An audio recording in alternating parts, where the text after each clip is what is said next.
Alors,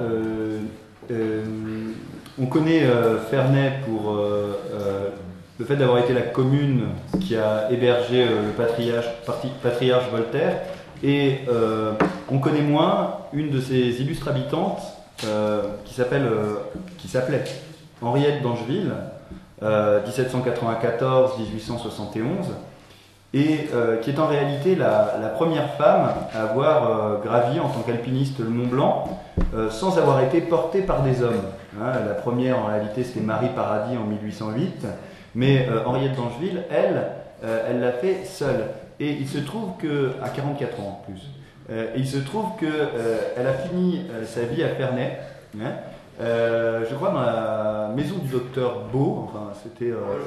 oui, c'est ça, vers l'horlogerie exactement. Et je m'interrogeais sur la possibilité de lui donner une visibilité symbolique. Vous êtes en train de, et c'est une chose positive, de faire refaire la salle d'escalade au niveau du COSEC.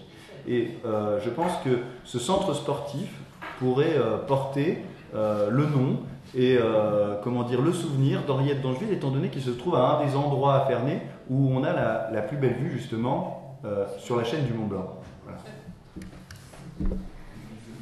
Alors, c'est une belle question sur la place de cette femme dans l'histoire de Ferney. Alors après, j'ai toujours pesté contre le nom du COSEC. C'est des choses qui sont issues des années 70, et je pense qu'on pourrait appeler ça centre sportif. Alors après, comment on l'appellera, moi je vais porter votre proposition auprès du CIVOM, parce que le bâtiment est CIVOM, et je verrai, donc il y aura discussion. Déjà entre nous, je peux faire passer le portrait d'Henriette d'Angeville qui peut-être convaincra.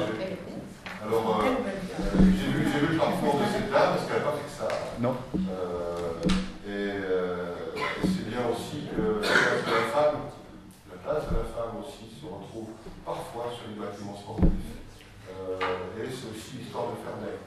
Alors, on va essayer de le porter au sein du CIVOM,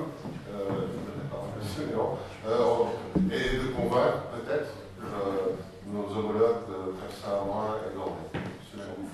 Non, je pense qu'Ornay, vous allez convaincre tout de suite, parce que dans le journal d'aujourd'hui, il est dit qu'elle était d'Ornay. Oui. Oh là. Elle était de Belay. Oui, du Bugey. Bon, elle était suisse aussi. Alors déjà, c'est bon.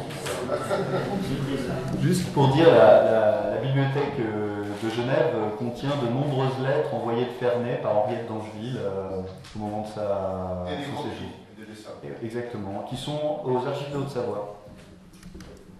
Très bien, mais bon, je crois que ça va faire débat, mais c'est très bien. Merci de votre suggestion. Je dois faire quelques annonces. Ce week-end, nous avons le Téléthon. Il y a une course de l'espoir à 16h au parc de la Baie-Poisson. D'accord. Ah, 14h, c'est un peu. Le 6 et 13 décembre, nous avons les élections régionales. Je rappelle le devoir d'élu.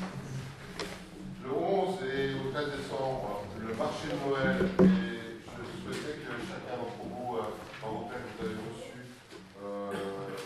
pour l'inauguration qui aura lieu à 18h le 11 décembre. Le 8 janvier, c'est la cérémonie des vœux à 19h au COSEC. Sur la page culturelle, le 5 décembre, on a l'enfant de magie, le concert Nouveau, théâtre du Corrégage. Le 11 décembre, c'est la loi du 9 janvier 1905, histoire et perspective. Le 11 et 13 décembre, le Bon Roi à Lombec, au théâtre du Corrégage, toujours. Le 14 décembre, une conférence face aux surpuissances multinationales du tabac. La guerre déclarée contre un fléau mondial, le cercle condensé.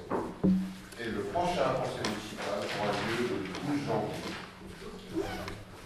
Fini, je vous souhaite une bonne soirée.